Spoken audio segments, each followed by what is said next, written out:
Assalamualaikum warahmatullahi wabarakatuh. Perkenalkan, nama saya Yoga Prabowo Saputra. Di sini saya akan menjelaskan tentang prosedur mediasi.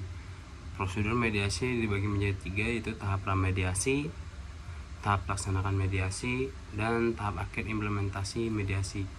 Tahap pramediasi itu diawali dengan mediator menyusun jumlah langkah dan persiapan sebelum mediasi dimulai.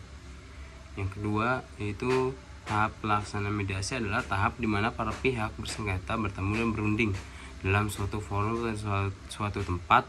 Dalam tahap ini berdapat beberapa langkah, yaitu sambutan dan pendahuluan oleh mediator, presentasi dalam penerapan kondisi-kondisi faktual yang dialami oleh para pihak. Yang ketiga, tahap implementasi mediasi, yaitu di mana para pihak menjelaskan kesepakatan yang telah mereka tuangkan bersama dalam suatu perjanjian tertulis. Para pihak menjalankan hasil kesepakatan berdasarkan komitmen yang telah mereka tunjukkan sama dalam proses mediasi. Lalu yang kedua, materinya pemanggilan para pihak. Pemanggilan para pihak untuk mediasi dilakukan oleh jurusita atau pengganti atas kuasa hakim pemeriksa perkara. Pemberian kuasa dilakukan demi hukum, tidak perlu surat kuasa. Tidak perlu ada instrumen pemanggilan dari hakim pemeriksa perkara. Adapun tugas dan kewajiban jurusita atau jurusita pengganti, melaksanakan perintah mediator untuk melakukan pemanggilan kepada para pihak, menyampaikan laporan pemanggilan kepada mediator. Dalam melaksanakan proses mediasi, wajib mediator tidak terpaku kepada posita dan petitum gugatan. Dengan demikian, ruang lingkup mediasi, yaitu materi perlindungan dalam mediasi, tidak terbatas pada posita dan petitum gugatan.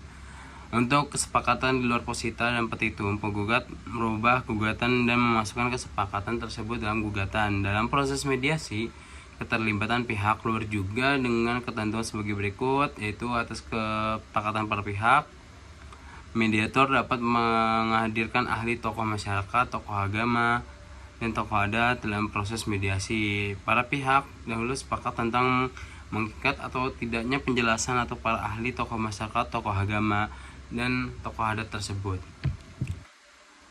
Kakus mediasi, yaitu kakus atau pemisahan para pihak, diatur dalam pasal 14 huruf E yang merupakan tahapan seorang mediator dalam mediasi. Dalam melakukan kaukus, setiap mediator memiliki pertimbangan yang beragam. Ada yang melakukan kaukus pada saat ada tekanan pada pihak, melakukan kaukus pada saat pihak kekurangan terbuka dalam mengungkapkan permasalahan. Apabila dalam proses mediasi terjadi jalan buntu, mediator dapat melakukan kaukus. Sekian dari presentasi saya, akan dilanjutkan oleh Indah Selvina. Terima kasih. Baik, saya di sini akan melanjutkan presentasi tentang keterlibatan ahli tokoh masyarakat dalam mediasi. Sesuai pasal 26 Perma nomor 1 tahun 2016, dimungkinkan keterlibatan ahli dan tokoh masyarakat dalam mediasi atas persetujuan para pihak atau kuasa hukum. Mediator dapat mengundang seorang atau lebih ahli, tokoh agama, tokoh masyarakat, dan tokoh adat dalam bidang tertentu untuk memberikan penjelasan atau pertimbangan yang dapat membantu. Kemudian formulasi kesepakatan. Kesepakatan perdamaian sebagian pasal 2. 1. Dalam hal proses mediasi, mencapai kesepakatan antara penggugat dan sebagai pihak tergugat, penggugat mengubah gugatan dengan tidak lagi mengajukan pihak tergugat yang tidak mencapai kesepakatan sebagai pihak lawan. Kedua, kesepakatan perdamaian sebagian antara pihak sebagaimana dimaksud pada ayat 1 dibuat dan ditandatangani oleh penggugat dengan sebagian pihak tergugat yang mencapai kesepakatan dan mediator.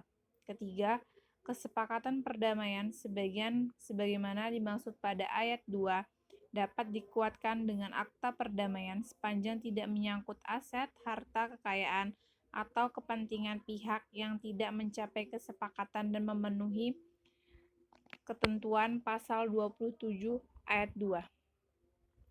Kesepakatan damai dan akte perdamaian. 1.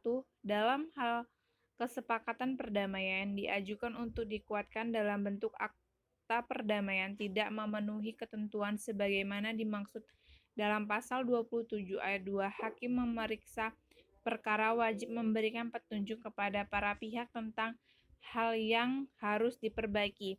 Kedua, dengan tetap memperhatikan tenggang waktu penyelesaian pengajuan akta perdamaian sebagaimana dimaksud dalam pasal 36 ayat 4, para pihak wajib segera memperbaiki dan menyampaikan kembali kesepakatan perdamaian telah diperbaiki kepada hakim pemeriksa.